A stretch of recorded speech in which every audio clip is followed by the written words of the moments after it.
Chapter 7, Lethal Retaliation, Operation Enduring Freedom and the Afghan War.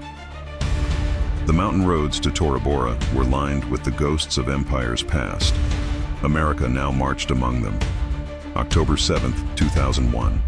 The first strike less than a month. After the Twin Towers fell, the United States launched its counterattack. At 12:30 p.m. Eastern Time on October 7, 2001, the world watched live as the Pentagon announced the start of Operation Enduring Freedom, a full-scale military campaign to dismantle Al-Qaeda and remove the Taliban regime in Afghanistan. The first airstrikes began that night. American B-2 bombers, F-14 fighters and Tomahawk cruise missiles pounded Taliban command centers, radar installations, airfields, and suspected Al-Qaeda compounds. The attacks lit up the sky over Kabul, Kandahar, Herat, and Jalalabad. President George W. Bush declared, "We are a peaceful people. Yet as a nation, we will not allow this aggression to stand. We will not tire, we will not falter, and we will not fail." The longest war in American history had begun. The CIA arrives. First, what few civilians knew at the time was that CIA officers were the first Americans on the ground. A small team known as Jawbreaker, led by CIA paramilitary officer Gary Schroen, landed in the Panjshir Valley on September 26, 2001, just 15 days after 9/11.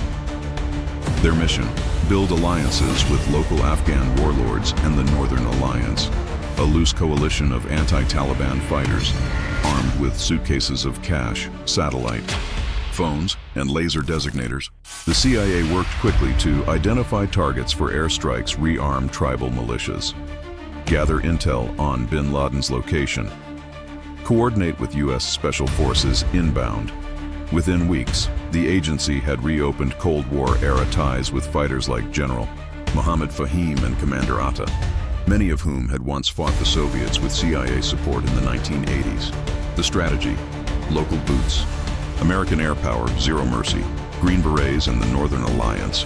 In mid-October, elite U.S. Army Special Forces units, including ODA 595, ODA 555, and ODA 574, entered Afghanistan via Uzbekistan, Pakistan, and Tajikistan. They embedded with Northern Alliance fighters and began directing airstrikes using horseback and satellite-guided lasers. It was the first time in history U.S. troops fought on horseback using 21st century technology. Captain Mark Nutch of ODA 595 later recalled, "We were outnumbered, outgunned, and surrounded by mountains, but we had the skies, and we had purpose." Within days, the combination of air superiority and guerrilla coordination began paying off. Taliban bunkers were destroyed by precision munitions. Al-Qaeda convoys were vaporized on mountain roads. Morale among insurgents collapsed.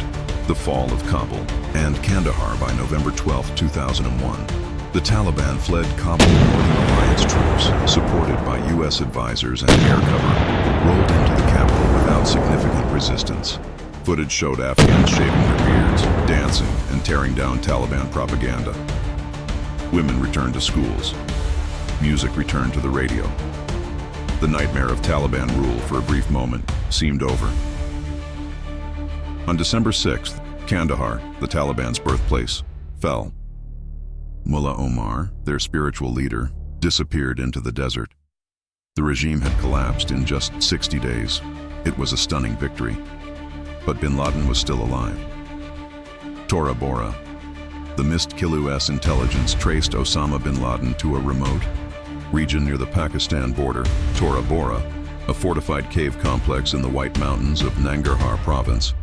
Between December 3, 17, 2001, the U.S. launched one of the most intense bombing campaigns of the war. B-52s dropped thousands of pounds of ordnance. Laser-guided munitions pulverized ridgelines and bunkers. Bin Laden was believed to be trapped in the caves, protected by hundreds of loyal fighters.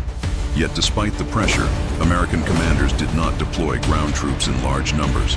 Instead, they relied on local warlords, many of whom had conflicting loyalties or accepted bribes to let key figures escape. CIA officers and Delta Force operatives pleaded for reinforcements to seal the area. The call never came. On December 16th, Intercepted radio chatter confirmed bin Laden had slipped across the mountains into Pakistan. The world's most wanted man was gone, and he would not resurface for nearly 10 years. Karzai's rise and the new Afghanistan as the Taliban fled. The US and United Nations convened a conference in Bonn, Germany, to shape a post-Taliban Afghan government. A temporary leader was chosen, Hamid Karzai, a Western-educated Pashtun who had supported US forces during the campaign.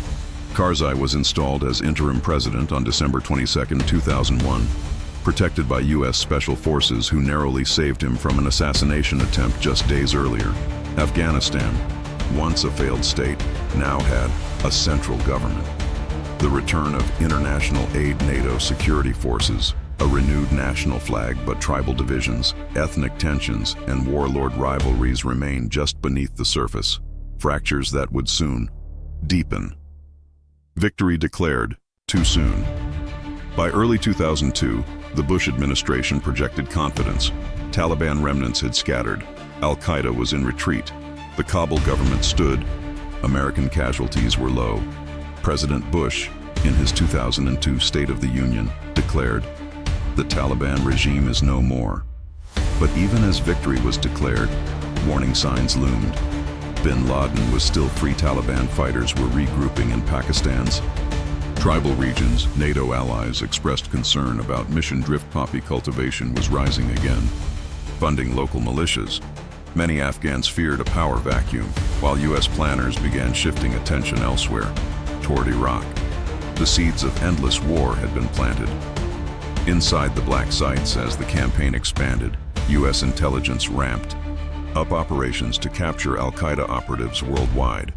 This led to the creation of black sites, secret prisons outside the US, often in allied countries like Poland, Thailand, and Romania.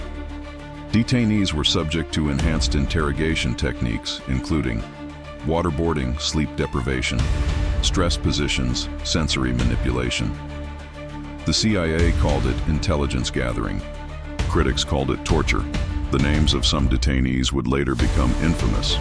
Abu Zubaydah Khalid Sheikh Mohammed, KSM Mohammed Al-Qahtani. The information they provided would be debated for years, some actionable, some unreliable. The moral cost, however, was immediate. The Pakistan dilemma. Much of Al-Qaeda's leadership, including bin Laden, had now taken refuge across the border in Pakistan, specifically in the federally administered tribal areas, FATA. This presented a complex diplomatic puzzle. Pakistan, officially a US ally, received billions in aid. But its military intelligence agency, the ISI, had deep historical ties to the Taliban and other Islamist groups. While Pakistan conducted high-profile raids and arrests, many within the US government suspected a double game: cooperation above the table, protection below it. It was in Pakistan where bin Laden would eventually be found, in a walled compound in Abbottabad, just miles from a major military academy. But that moment was still years away. The cost of the early war. By the end of 2002, over 15,000 bombs had been dropped in Afghanistan. Al-Qaeda's camps were largely destroyed. The Taliban leadership was scattered, but not eradicated. The US had spent over $20 billion on the Afghan operation. Dozens of American lives had been lost, but the numbers would soon rise. More than 1,000 Al-Qaeda fighters had been killed or captured. But the ideology had not been defeated, only displaced. Many now warned that a military campaign alone could not defeat an insurgency born of poverty, tribalism, and religious zeal.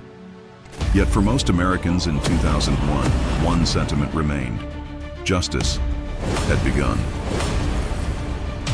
Closing reflection: the mirage of control operation. Enduring freedom was, by most tactical measures, a military success. In 90 days, the Taliban regime had collapsed. Al-Qaeda's bases were destroyed. A new government stood in Kabul. The United States had demonstrated overwhelming might and unflinching resolve. But beneath the victory parades and presidential speeches, a deeper reality simmered. The enemy had not surrendered. The terrain had not been conquered, and the war had only just begun. In the mountains of Tora Bora, the caves still echoed with gunfire. In Pakistan's tribal regions, the next wave of jihad was already fermenting, and somewhere, Osama bin Laden, alive, unrepentant, was already planning what would come next.